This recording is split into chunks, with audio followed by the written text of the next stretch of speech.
My name is Jerry Reisinger. I live near Independence, Iowa.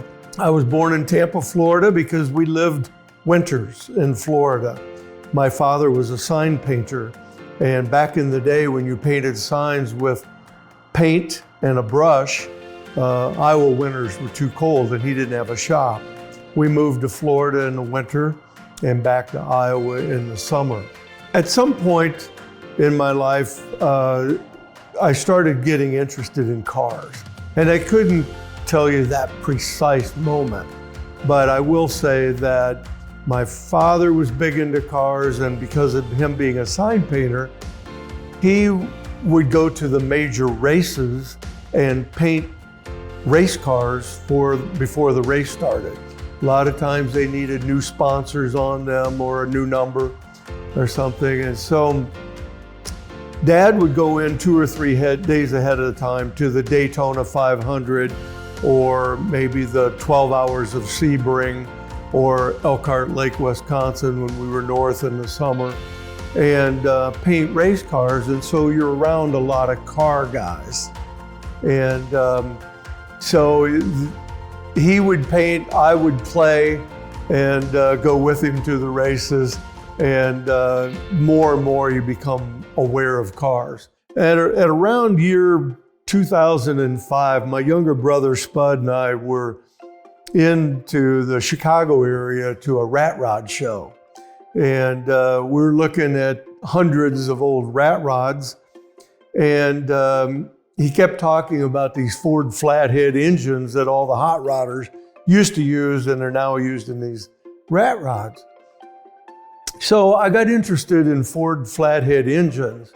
And so when I went back to my job, at that time I was district supervisor for all the state parks of Northeast Iowa. And in one of those parks was a guy by the name of Dick Neal. And Dick had been a long-time mechanic and worked at the park as well. And I brought up the conversation with Dick and I said, have you ever worked on Ford Flathead engines? And he goes, oh man, I've worked on a bunch of them. I said, well, let's find one and do it. So he calls me 2 days later and he's found this old 1951 Ford Shoebox car been sitting out in a grove with a Flathead engine. And he said, I don't know if the engine's good, but we have to react on this quickly because it's sitting down into the ground enough and the ground's gonna freeze day after tomorrow and we won't be able to move it out. So I said, well, go get that thing. So now I had an engine and I had a nice engine stand built for it, and it's sitting in my basement of my house, and people would see it, and, wow, that's a pretty cool engine, but you don't have a car. And of course my hot rod buddies go, well, you don't have anything until you have a hot rod car. So I said, okay, well, maybe I'll try to find a Ford car to go with this Ford engine. And I started asking about, and finally another friend, Jerry Reisinger, said, well, I know where there's a 34 Ford Coupe. It's sitting on a farm south of Des Moines, near the old town of Prohl. But I don't know who owns the land. I just know that it was a pretty cool car, but it was a derelict car. It was in very bad shape. But if you really want a project, it could be something.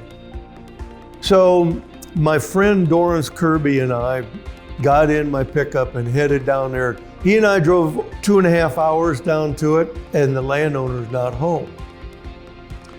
Well, I said, this makes me nervous, but let's go out and see if we can find this car. Let's go south of the barn where he said it was. It's full of weeds, and we'll see if we can find it if it's still there. If the homeowner comes, I don't know what we're gonna do. So we did that. We looked for about an hour and couldn't find it. We went back to my pickup. I said to Dorance, I said, before we leave, I'm taking one more look. I just feel like it's out here, we haven't found it. We went back for another 20 minutes and finally I saw it. I was within about 6 feet of it before I could see it because it was horse weeds taller than I am. It took a while to find that owner, and the guy who lives on the farm said, the car belongs to my father. So the son living on the farm was Dan Voss. His father was Charlie Voss. So I talked to Charlie and I said, is that coupe for sale? Well, it is. It's reluctantly for sale. I said, my son thinks I should sell it. And I'm not real keen on the idea, but I'm 70-something years old and I'll never get around to it. I asked Charlie about the backstory on the car. I said, how'd you get it? How long have you had it? He said, well, I was in the military, the Korean War, and 1953, 54, and so on. And he said, I'm stationed in Korea with some hot rodders from Southern California. He said, I didn't know about hot rodding coming out of Iowa. And so they're reading Hot Rod magazine, explaining all this stuff to me. And then I got out of the military a couple years later. I went back to Iowa. And when I got back, I went to a farm sale down by Indianola here in Warren County. And this 34 Ford Coupe was on that auction. So he bought it for $100. And he took it out into the barn, and he said he did everything to that car that Hot Rod magazine said you should do if you want to redo a car like this. So he chopped the top 3 inches, lowering the top of the car down onto the body, give it a lower profile. He also channeled it up 5 inches, meaning move the floor up into the car and the frame so that the body sits down over the frame and gives it, again, a lower profile. He did all this work himself, took the fenders off, the running boards off, and made this into this cool hot rod. He got the car done, took his girlfriend to the Warren County Fair. They went out, walked around the fair, had a great time. He came back, and those 3 air intakes on the carburetors, somebody had stole those air intakes while he and his girlfriend were at the fair. It bothered Charles so much that he just didn't drive it and park it in public again. So the car sat on that farm for many years. Charles married that girlfriend. They had children. Dan, his son, being one of them.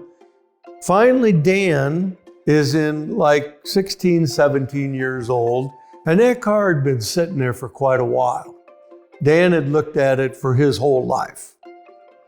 Dan says to Charles he wants to redo that car. He's going to make it into something better.